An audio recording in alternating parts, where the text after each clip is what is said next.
Thank you very much, and thank you, Steve, for a great talk and for introducing many of the concepts that I'll now save time on. So I'd like to talk to you about the obesity phenotypes that we identify in our clinical studies. And I hope that at the end of the talk you'll appreciate that it's quite important to differentiate between the different obesity phenotypes, because we may need to treat them differently.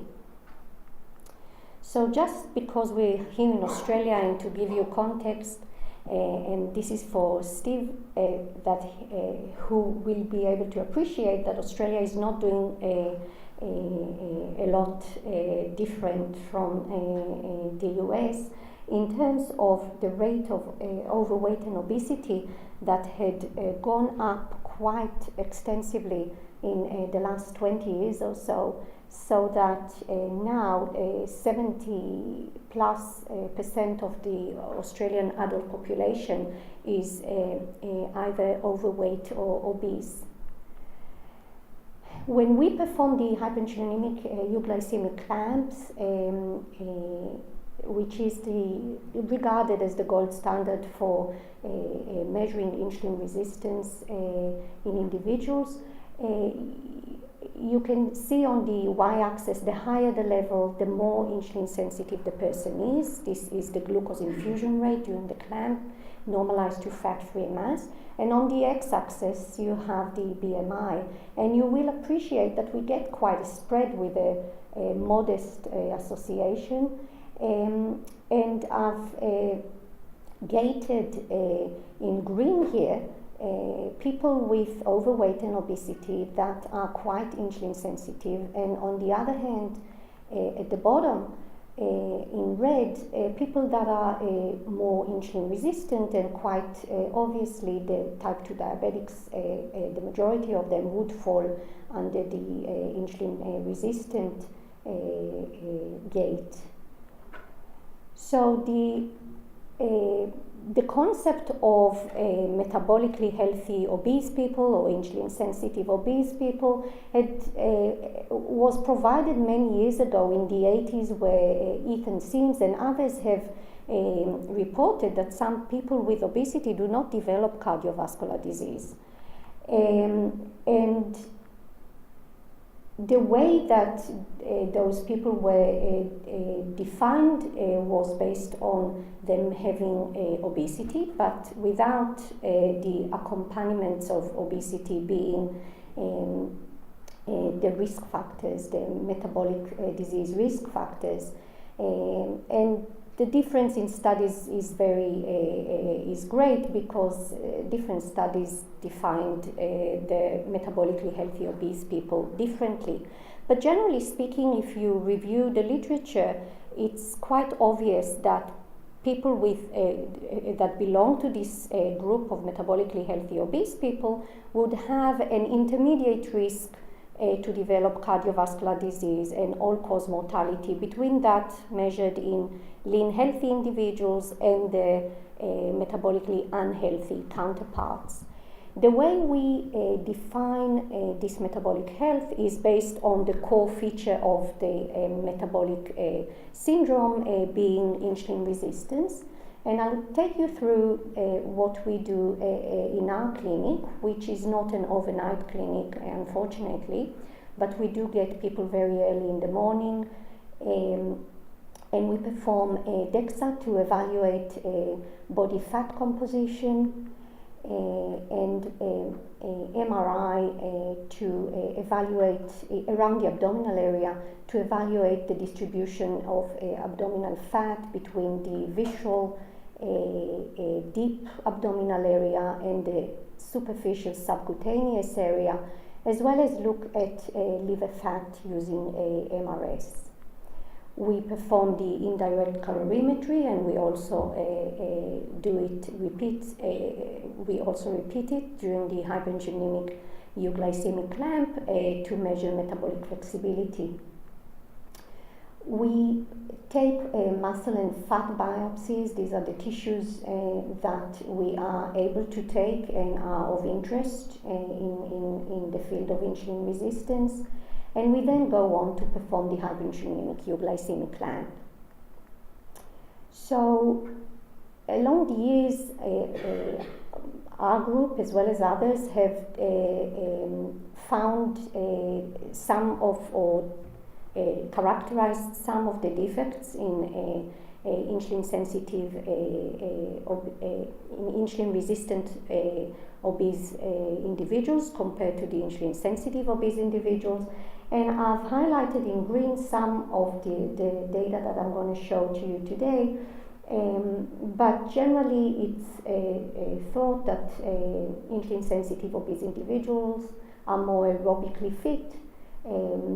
The main feature is having an adipose tissue that is able to expand properly and store the lipids, because if the adipose tissue does not expand properly, then there's an appearance of lipids in insulin-sensitive tissues, including the muscle and the liver. So a key feature of insulin sensitivity in obesity is lower liver lipid. And it's interesting that in the unhealthy normal weight individual, it's also been shown that there's high liver lipid determining this phenotype. We and others also found decreased visceral adiposity, as well as a specific lipidomic signature, and I'll show you a little bit about that. So the data I'm going to show you today is from 3 talented PhD students in the lab. Kathleen Tonks had a cross-sectional study of around 80 men and women, and she had a normal weight group as well as a type 2 diabetes group, and people with overweight and obesity that were non-diabetic. Daniel Chen had gone on to perform a cross-sectional study in 64 men, all with obesity, and Alice Tang recently followed up on these cohorts to determine whether the insulin-sensitive obese phenotype is a sustainable phenotype. So I'll show you a little about the matching of the groups. So this is a study where lean people as well as overweight and obese people were studied, and type 2 diabetes individuals. And you will appreciate that the overweight obese group were well matched for BMI and fat mass. And then when you look at glucose infusion rate during the clamp, then there's a significant difference here, which is by design. However, there's no difference between this group of overweight, obese, insulin-sensitive people and lean people, and no difference between those two overweight, obese group, the type 2 diabetics and the insulin-resistant people. And it's really important to have those two reference groups. If we're going to say that this group is insulin sensitive, then we should actually compare them to a healthy population, a lean population. And similarly, Daniel Chen matched the two obese group well, and was able to show that while abdominal subcutaneous adipose tissue was not significantly different between the insulin sensitive and insulin resistant groups, it was abdominal visceral fat that was reduced in the insulin sensitive group, as well as the liver lipid content. We did not find significant difference in the content of fat in the pancreatic tissue. This model of stratifying the groups to insulin sensitive versus insulin resistant is quite useful if we want to understand mechanisms that are aligned with insulin resistance per se without obesity in the way. So when you look at, and this is a lipidomic analysis that was done for us by Peter Mikle at the Baker IDI. If you look at some 300 lipids in muscle and plasma, these are the lipids that were significantly different between the groups.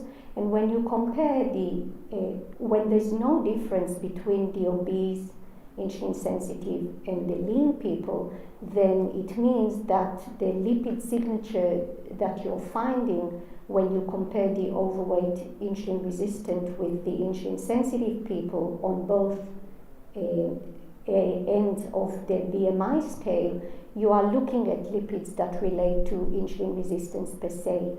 So we found quite a nice signature in plasma. It was mainly determined by DAGs and LPCs. And there was also a signature in muscle that was mainly sphingolipids from the 18-0 chain length and saturation. And when there's no difference between the two overweight obese groups, then you're looking at the contribution of obesity per se when you compare the overweight insulin resistant and the overweight insulin sensitive to the lean group. And there we found quite a marked signature in plasma. It was mainly made up by the usual suspects, the triglycerides, and again some of the PCs.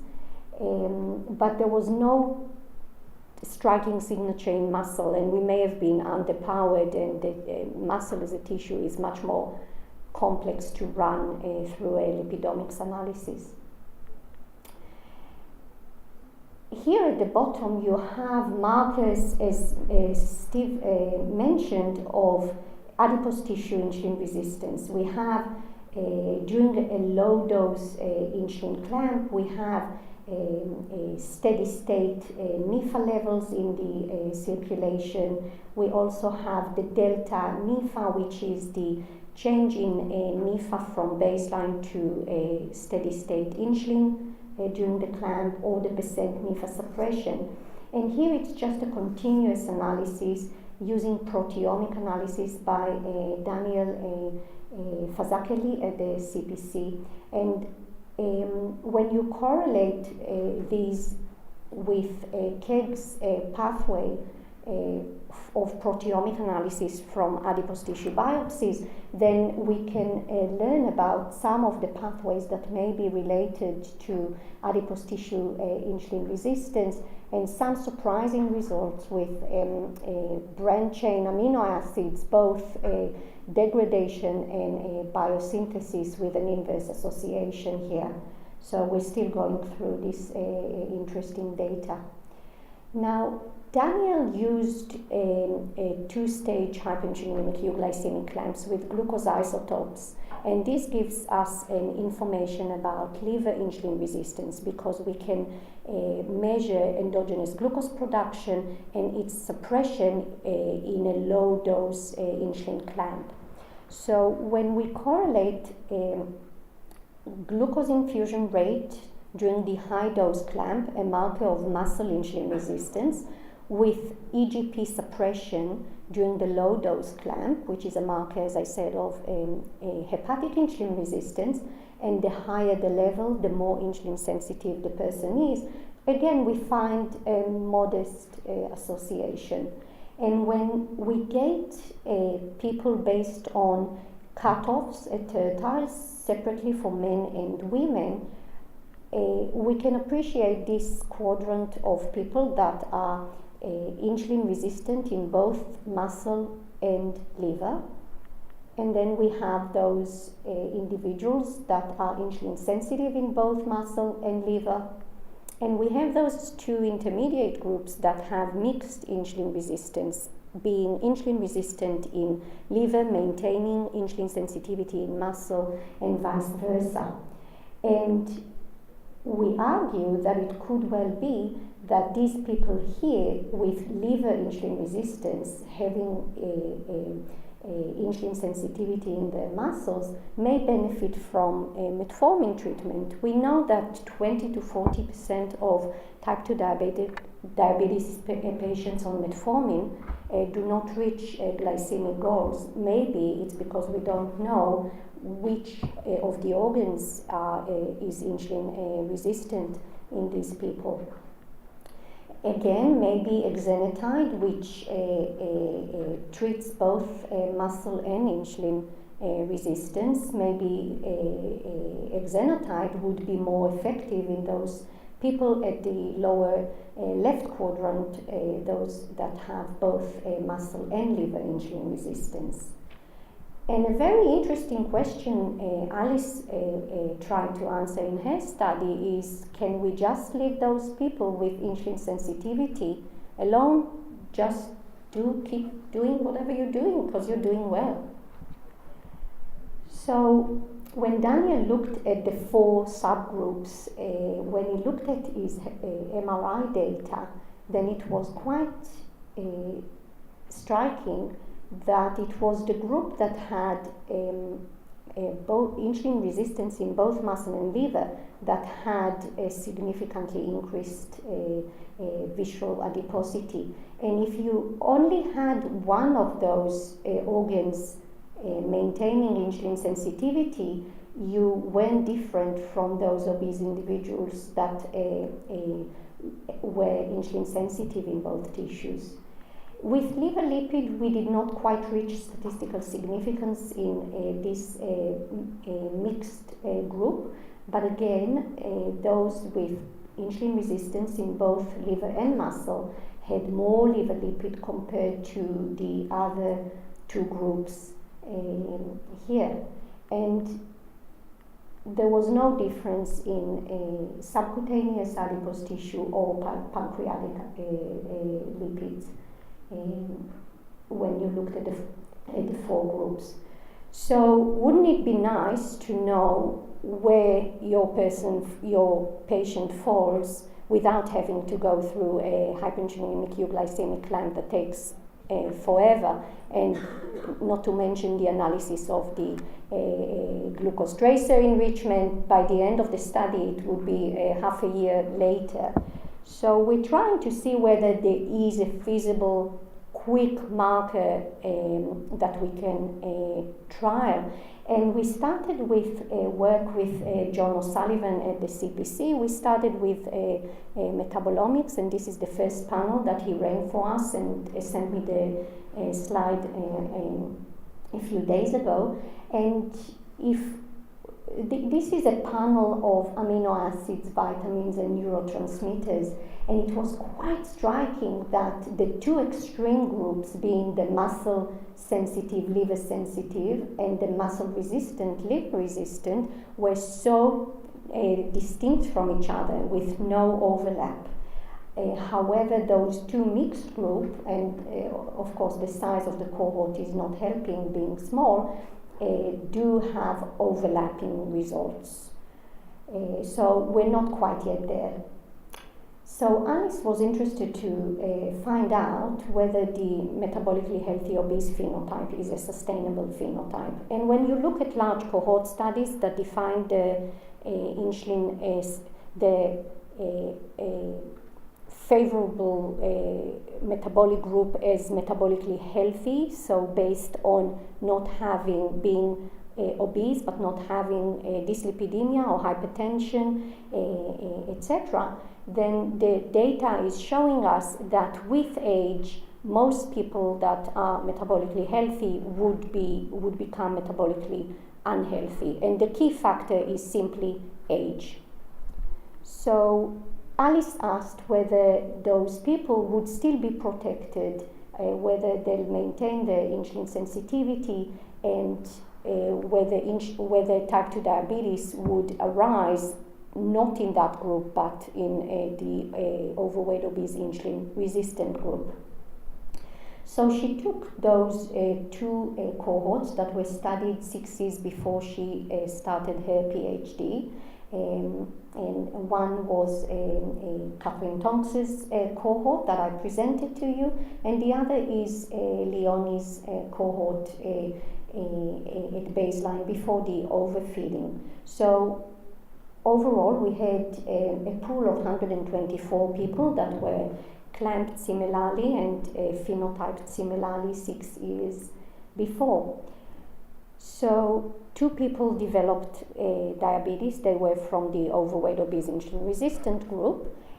Other than that, I'll show you some of the data. When we looked at body fat and visceral fat, then you can appreciate by the slopes, and I'll just say that we didn't get enough type 2 diabetes individuals, and therefore the 2 insulin-resistant groups collapsed.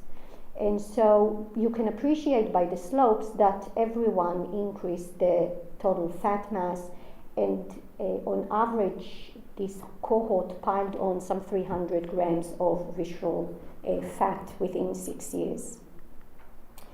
Also, the cohort increased the systolic and diastolic blood pressure, and there was no difference between the groups. If you look at insulin resistance over time, then this is where the lean people and the overweight, obese, insulin sensitive people were at baseline, and this is the overweight, obese, and type 2 diabetes insulin resistant people. And this is what we found 6 years later. The sole group that actually deteriorated was the overweight, obese, insulin sensitive group that dropped the insulin sensitivity with time. And if we could have studied them in 12 years, we can extrapolate that if they just follow on the same trajectory, they will catch up with the overweight, obese, insulin-resistant people. And what we should be doing is focus on how we can prevent this from happening. When we looked a little bit at what has changed and we focused on lifestyle-related changes, then in fact the overweight, obese, resistant people increased their physical activity and decreased their sugar intake, and the overweight, obese, insulin sensitive people increased their saturated fat intake and trans fat intake. And what we think is happening is that the obese insulin resistant people, when they turn on all the red flags related to insulin resistance, like the poor lipid profile and high blood pressure and high waist circumference,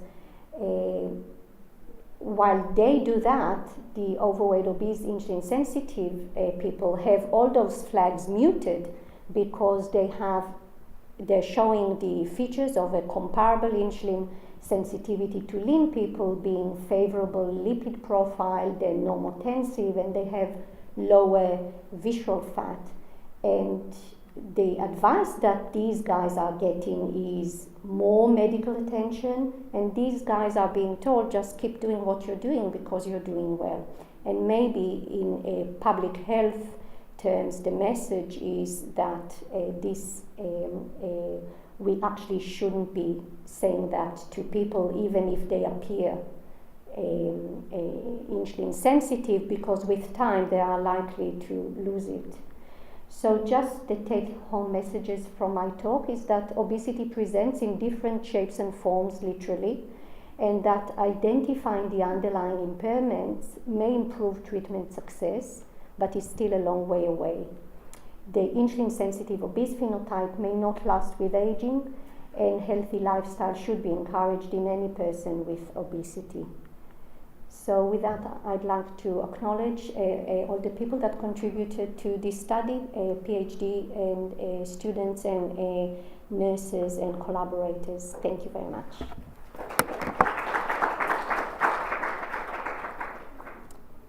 Yes? Dorit, very nice presentation. Could you please go back to slide where you have the different insulin sensitive and insulin resistant groups, where you compare the four groups. Yeah. Because it seems like that the group which was that one. Yeah, that's right. So you have on the second graph you have the liver fat amount, but yet it seems like that those ones who are muscle resistant and liver sensitive have more fat, and that puzzles me. Do you have some outliers there? I guess not, because we see the data. Yeah. What happened there? Well, it's been shown before that liver lipid does not necessarily correlate better with liver insulin resistance or compared to muscle insulin resistance. So it's not a straightforward association between liver fat and insulin resistance. We were a bit puzzled by it, but I think that we are mostly underpowered, because I think that if we had a larger cohort, all those three groups that maintain insulin sensitivity, at least in one of the organs, would have a lower liver lipid. It almost looks like that those ones who are muscle resistant have higher fat, liver fat content, because both the muscle resistant, liver sensitive, and muscle resistant and liver resistant both are slightly higher. Yes, yeah, that's true. I think it's not. There's no simple answer to it. I don't think that there's a direct link between liver lipid and insulin resistance.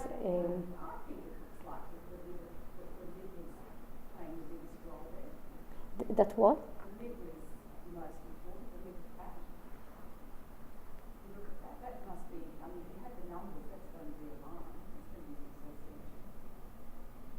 So the third one is liver sensitive?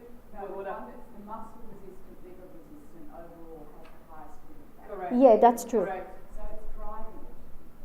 You know, I'm not driving it. Yeah, whatever's happening there, that's what's doing it. Yes, they have a higher liver lipid content for sure. And the association between liver fat is better with GIR than with EGP suppression. So the association between liver lipid and muscle insulin resistance is stronger than the association between liver lipid and liver insulin resistance. Yeah. So how did HOMA-IR relate to these groupings? Supposedly being a more sensitive marker of liver sensitivity versus Yes, well, just by correlations, HOMA-IR and glucose infusion rate had a modest association, like everyone else is finding in a healthy non-diabetic population, and it correlated well with liver insulin resistance as well. But it's not, we can't look into having HOMA-IR to categorize or to identify those cohorts, because it's not a strong enough marker or sensitive enough marker to tell us a lot more than, yes, he's more likely to have more insulin resistance in liver, but we know nothing about their muscle. So it's not great. I don't think it's... doesn't differentiate across those four groups. I did not run this specific analysis, but I don't expect it to do greatly here. I might just leave it there so we give time. Thanks, Dorit, that was very interesting.